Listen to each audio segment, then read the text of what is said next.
Vande Mataram. Dear students, हम लोग देख रहे थे चैप्टर नंबर 12 ओडिशा की ममता, जिसके अंदर हमने पाठ की पूरी समझौती देख ली थी।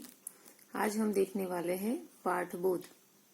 उसके अंदर सबसे पहले दिया गया है श्रुतलेख यानी डिक्टेशन। इसके अंदर कुछ वर्ड दिए हुए हैं जो वर्ड को हमें सिर्फ पढ़ना है। पुरस्कार, अवस्था, ओडिशा, आसंती, मगरमच्छ, मजबूत, चंगुल, दृश्य, संघर्ष और सुरक्षित। अब देखेंगे मौखिक प्रश्न। मौखिक प्रश्न के अंदर 1, 2, 3, 4 प्रश्न है। पहले हम लोग सारे प्रश्न एक साथ पढ़ लेते हैं, फिर सारे प्रश्नों के उत्तर को एक साथ देखेंगे। हमारा प्रश्न क है, ममता को किस पुरस्कार से सम्मानित किया गया था?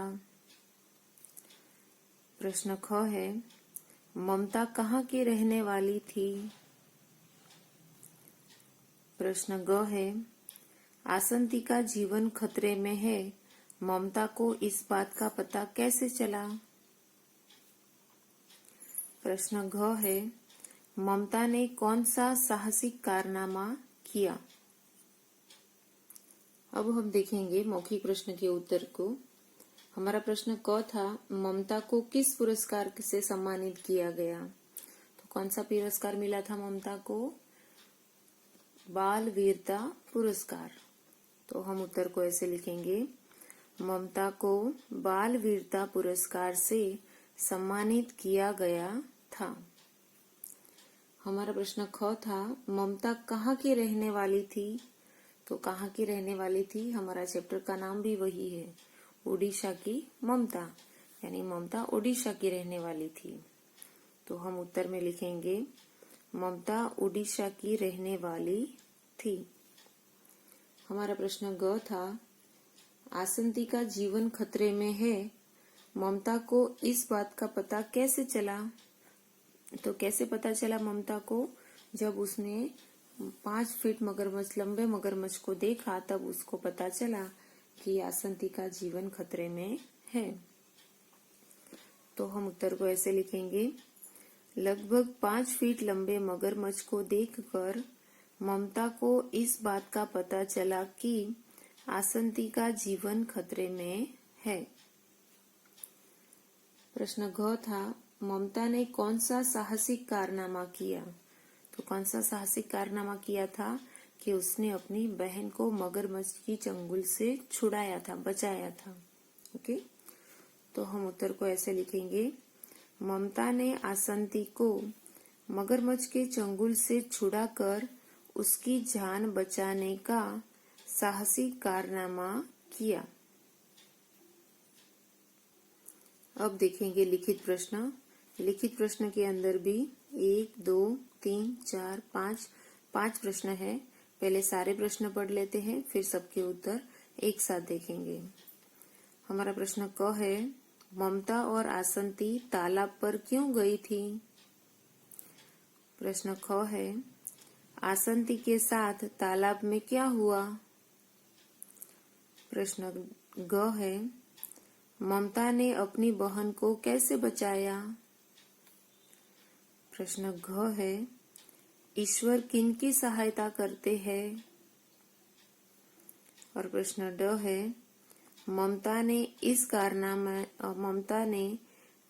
के इस कारनामे से क्या प्रेरणा मिलती है? अब देखेंगे लिखित प्रश्नों के उत्तर। हमारा प्रश्न क था, ममता और आसंती तालाब पर क्यों गई थी? तो तालाब पर नहाने के लिए गई थी। तो हम उत्तर को ऐसे लिखेंगे, ममता और आसंती तालाब पर नहाने के लिए गई थी। हमारा प्रश्न ख था, आसंती के साथ तालाब में क्या हुआ? तो जब आसंती तालाब में गई तो मगरमच्छ तालाब के अंदर एक मगरमच्छ अपने शिकार के इंतजार में खड़ा हुआ था। जैसे ही आसंती ने अपना पैर तालाब में रखा, मगरमच्छ ने उसका दाहिना पैर अपने मजबूत जबड़ों में जकड़ लिया।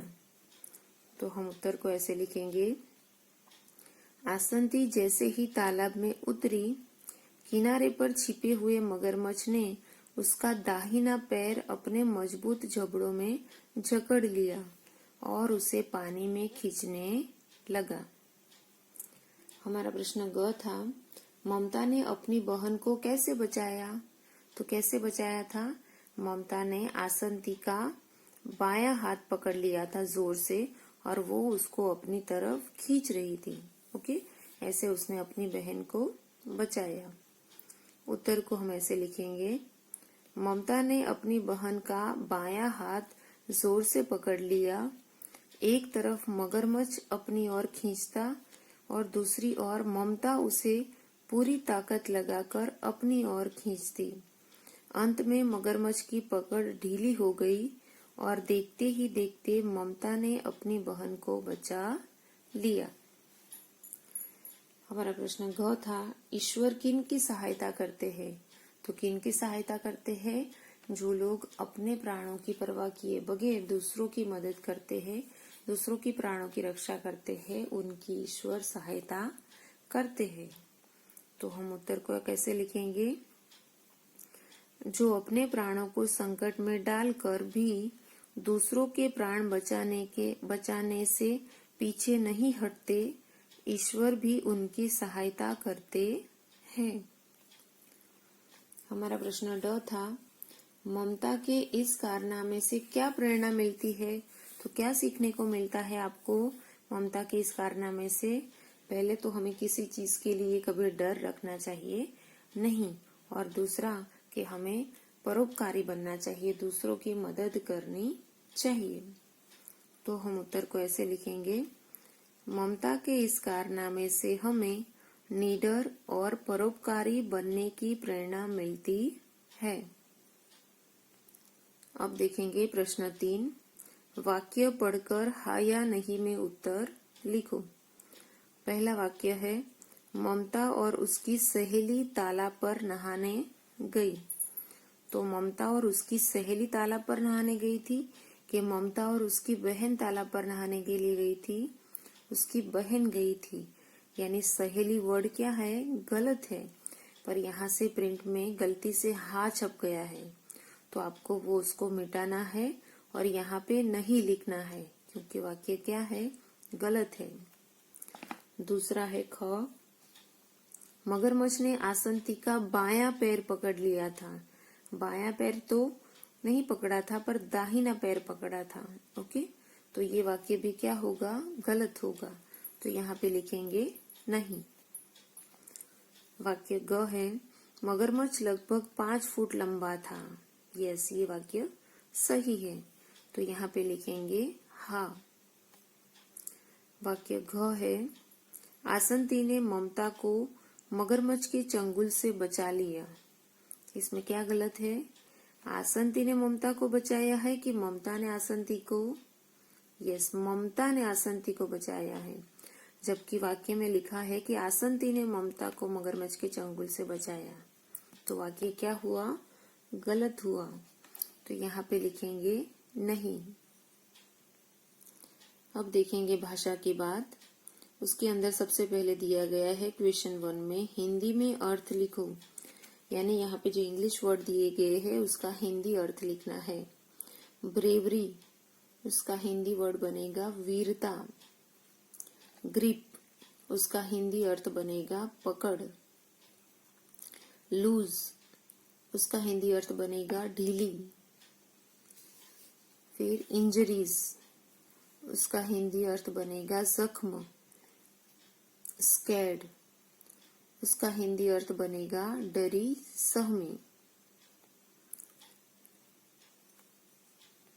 इरेस्टिबल, उसका अर्थ बनेगा अथक। अब देखेंगे प्रश्न नंबर 2, समानार्थी शब्दों का मिलान करो। यानी यहाँ पे जो वर्ड दिए गए हैं, जो शब्द दिए गए हैं, उसके समानार्थी शब्द यहाँ पे है, तो उसके अंदर से ढूंढना है और उसके साथ मैच करना है। सबसे पहला वर्ड है किनारा, तो किनारा का समानार्थी शब्द बनेगा तट, तो किनारे को समानार्थी के साथ मैच करेंगे। दूसरा वर्ड है संकट, तो उसका समानार्थी शब्द बनेगा विपत्ति।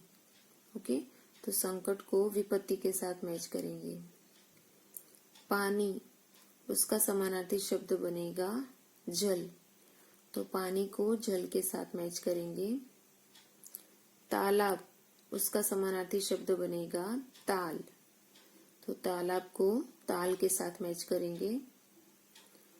उसके बाद है ताकत, तो उसका समानार्थी शब्द बनेगा शक्ति, तो ताकत को शक्ति के साथ मैच करेंगे। और आखिरी वर्ड है चोट, तो चोट का समानार्थी शब्द बनेगा घाव, तो चोट को घाव के साथ मैच करेंगे। ओके, तो यहाँ पे हमारा पूरा चैप्टर खत्म होता है। नेक्स्ट वीडियो में हम लोग नया चैप्टर देखेंगे। Okay, bye students.